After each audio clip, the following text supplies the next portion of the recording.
तो फ्रेंड्स, शायद आपको पता होगा कोविड पीरियड में अपने आदरणीय प्रधानमंत्री नरेंद्र मोदी सर, इन्होंने आत्मनिर्भर भारत इस विषय पर स्पीच दिया था। तो भारत आत्मनिर्भर कब बनेगा? जब भारत का हर नागरिक, हर युवक, हर युवती आत्मनिर्भर बनेगा, तभी भारत आत्मनिर्भर बन सकता है। आत्मनिर्भरता का मीनिंग बता सकते हैं आप? आत्मनिर्भर बनना मीन्स क्या? आपको आता है लेकिन बोलने को कोई आता नहीं। क्या है आत्मनिर्भर बनना मीन्स? आपको सबको आता है लेकिन बोलने को कोई चाहता नहीं।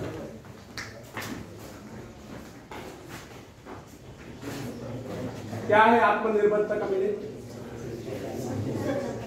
बराबर है, इस पे उस पे निर्भर न रहकर स्वयं निर्भर बनना, इसे ही आत्मनिर्भरता कहते हैं।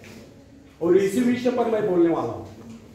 तो फ्रेंड्स, आत्मनिर्भर बनने की क्षमता वास्तव में हर व्यक्ति में होती है, परंतु बहुत ही कम लोग ऐसे होते हैं जिन्हें अपने ऊपर विश्वास है। दूसरों का सहारा ढूंढना तो उनकी आदत से बन जाती है।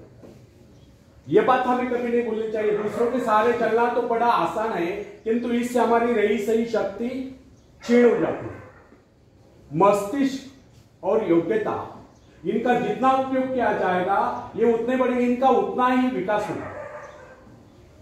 एक विडंबना है कि अपने आप कुछ करने की बात तो जैसे लोगों के मन में आती नहीं। कुछ लोग अपने आप एक ही काम करते रहते हैं, और वह है अपने बदनसीबियों का रोना रोना या दूसरों के आश्रय कर उनके गुणगान करना। ऐसे लोग जिन्हें सदा दूसरों के बल पर विश्वास होता है, वे केवल पिछलकों की संज्ञा पाकर निंदा के पात्र बने रहते हैं। ऐसे लोग अपने आंतरिक शक्तियों का भी लाभ नहीं उठा पाते। फ्रेंड्स, यह न समझना आप यदि जन्मजात नेता नहीं है तो ऐसे रहोगे। जन्मजात कौन क्या होता है? कोई महान नहीं होता, कोई वैज्ञानिक नहीं होता है, बल्कि एक अबोध बालक जन्म के बाद अपने में ऐसी शक्ति पैदा करता है जिसके सहारे वो अपने व्यक्तित्व की एक अलग पहचान बना लेता है। इतिहास में ऐसे बहुत से लोग हुए जिनमें नेतृत्व करने की योग्यता नहीं थी, फिर भी वे अपने प्रयत्नों से, अपने परिश्रम से, अपने योग्यताओं का विकास करके महान नेता बने। नेता वही होता है जो किसी पर निर्भर हो, जिसमें नेतृत्व करने की क्षमता हो, जो दूसरों के विचारों का सहारा लेना आवश्यक न समझता, उसमें स्वयं सोचने और अपने कार्यक्रमों को स्वयं निर्धारित या कार्यान्वित करने की क्षमता होती है। लोगों की संख्या बढ़ाकर भीड़ के बीच में चलना तो कोई बड़ी बात नहीं है। बड़ी बात तो यह है कि लोगों के दिलों में अपना स्थान बनाना चाहे लोगों की संख्या कितनी कम क्यों न हो। ऐसे लोग वही होते हैं जो आत्मविकास करके शक्तिशाली हो चुके हैं। ऐसे ही लोग अपने भाग्य को बदल देते हैं, अपने साथ साथ दूसरों का भी भाग्य बदल देते हैं। फ्रेंड्स, आज के युग की विडंबना यह है कि हर कोई किसी न किसी का सहारा ढूंढते नजर आता है। किसी को अपने धन का सहारा लेना पड़ता है, तो किसी को अपने, कुछ तो अपने वंश पर ही फूले नहीं समाते। ऐसे तो बहुत ही कम लोग होते हैं जिन्हें अपने ऊपर पूरा विश्वास है। दूसरों की शक्ति पर जीने वालों का एक मनोज्ञान यह भी होता है कि ऐसे लोग सदैव किसी न किसी को दोषी ठहराकर अपना पक्ष बचाने के अवसर ढूंढा करते हैं। वास्तविकता यह है, इस प्रकार की आदत प्राय प्रकृति की परिचायक है। आत्मनिर्भर बने या आत्मनिर्भर बनने की आदत डालिए। आदत कारण उस समय होता है जब एक बच्चे को उसका पिता कोई विशेष कार्य करने को कहता है, तब संतुष्ट नहीं होता, लेकिन जब वो अपने ढंग से उसी कार्य को करता है, उसे पूरा करने के लिए संघर्ष कर विजय प्राप्त करता है, तो उसके चेहरे पर खुशियों की लहरें थिरकती नजर आती है। इस प्रकार की विजय की भावना उस बालक को शक्तिशाली बनने का एहसास दिलाती है। फ्रेंड्स, स्कूल की शिक्षा या कॉलेज की शिक्षा केवल व्यक्ति की व्यवहार कुशलता और योग्यताओं की वृद्धि नहीं करती, यह तो व्यक्ति के हाथ में औजार थमा देती है। इस औजार का सही इस्तेमाल करना आदमी को स्वयं ही सीखना पड़ता है।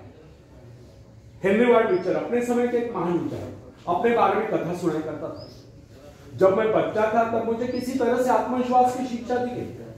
मुझे ब्लैक बोर्ड के पास भेजा जाता था। मुझ में शंका और संदेह होने का रोग था। मेरे टीचर मुझे बार बार कहते, इस पाठ को अवश्य पढ़ लेना। उनके स्वर में काफी क्रोध हुआ करता था। उनका यही करना था कि हमें केवल प्रश्नों के उत्तर चाहिए।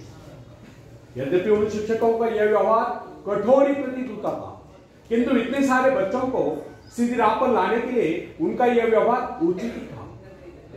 और इस व्यवहार का ही नतीजा था कि 1 मास से भी कम समय में, विदिन ए मंथ, मैं उन सभी सवालों के जवाब निकलने लगा जो मुझे सबसे कठिन लगता था। एक दिन मुझे ब्लैक बोर्ड पर एक सवाल हल करने को कहा गया। जैसे मैंने सवाल हल किया, टीचर बड़े कठोर अंदाज में बोले, बिल्कुल गलत।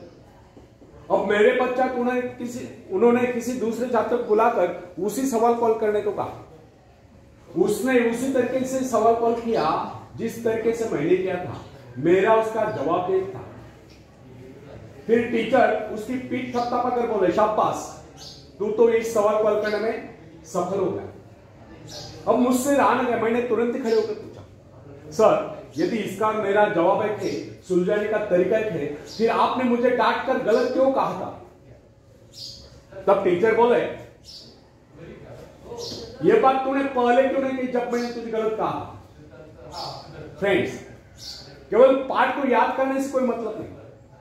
हमारे भीतर यह विश्वास होना चाहिए कि जो कुछ हमने याद किया उसे कोई काट नहीं सकता। इसे ही आत्मविश्वास कहते हैं। और जिनमें ही आत्मविश्वास होता है वही तर्क दे सकता है, वही बहस यानी चर्चा कर सकता है। लेकिन जिसे स्वयं अपने ऊपर विश्वास न हो, वो क्या तर्क करेगा? उसके तो अच्छे कार्यों को भी अगर हमने गलत कहा तो उसे यही समझ लेना होगा, हो सकता है वो गलत ही हो। फ्रेंड्स, मनुष्य को भ्रम होता है कि अकेले काम करने से अच्छा किसी दूसरों की सहायता लेकर काम करना होता है। लेकिन अपने ऊपर विश्वास करके पूरी लगन से अगर कार्य को किया जाए तो उसमें सफल होने की आशा 2 गुनी जाती है। हर महत्वाकांक्षा कार्य होता है अपनी शक्तियों का परीक्षण करना, लेकिन दूसरों की नकल करना, दूसरों पर निर्भर रहने से व्यक्ति में दुर्बलता ही तो आती है। शक्ति तो हमारे स्वयं के मेहनत करने से आती है। अखाड़े के पास बैठकर हम अपने शरीर को शक्तिशाली नहीं बना सकते, या दूरदर्शन पर एक्सरसाइज प्रोग्राम देखकर हम अपने शरीर को तंदुरुस्त नहीं बना सकते। इसके लिए हमें स्वयं व्यायाम करना होगा, स्वयं एक्सरसाइज करनी होगी। फ्रेंड्स, यदि आप जीवन में सफलता चाहते हैं तो इसके लिए आपको स्वयं ही प्रयास करना होगा, स्वयं उस रास्ते पर चलना होगा जो आपको उन्नति को ले जाता है। वह रास्ता है आत्मविश्वास का। अपनी शक्ति को पहचान कर आप सफलता प्राप्त कर सकते हैं, या अपनी योग्यताओं को बढ़ाकर आप सफलता प्राप्त कर सकते हैं। मगर यदि आप ये सोचते हो कि संसार में कोई दूसरा व्यक्ति काम करे और सफलता हमें प्राप्त हो, तो ऐसे कैसे हो सकता है? जो लोग बच्चों को इस प्रकार जीवन क्षेत्र में उतारना चाहते हैं, वे बिना किसी संघर्ष के, बिना कोई कष्ट उठाए आगे बढ़े, तो वे उनकी राह में कांटे बिछाते हैं। संतान को ऐसा बनाना कि वह किसी भी प्रकार के संघर्ष का सामना करने में अयोग्य हो, तो इसका सीधा अर्थ यह हुआ कि वे लोग अपने संतान का भविष्य शुरू से बिगाड़ रहे हैं। संतान को सुख और ऐश के झूले में झुलाने वाले मां बाप संतान के सबसे बड़े दुश्मन होते हैं। दूसरों की तो छोड़ो, वे उसे स्वयं को पहुंचाने की जहमत या स्वयं को पहुंचाने के कष्ट भी उठाने नहीं देते।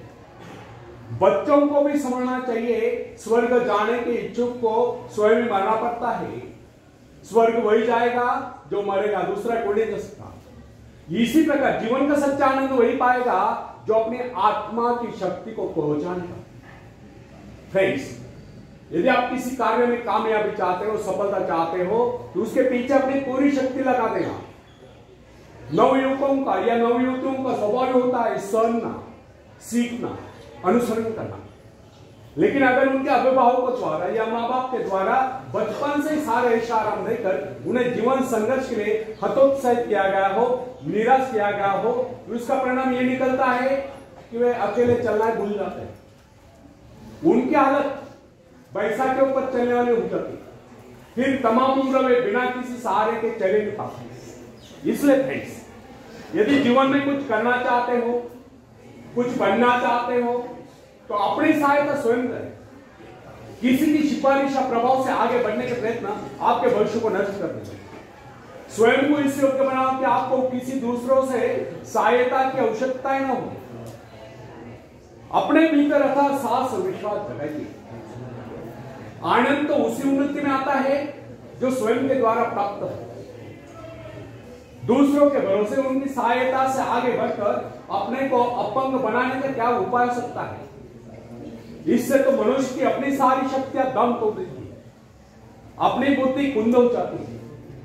जो दूसरों की सहायता का मोहताज बना रहता है, जो अपना हाथ तक नहीं ला सकता, वह क्या कर सकता है? वह जीवन भर दूसरों का मोहताज बना रहेगा। ना उनमें आत्मविश्वास आता है, ना वे स्वयं के भरोसे आगे बढ़ पाते हैं। उनका तो भविष्य ही अंधकार में होता है।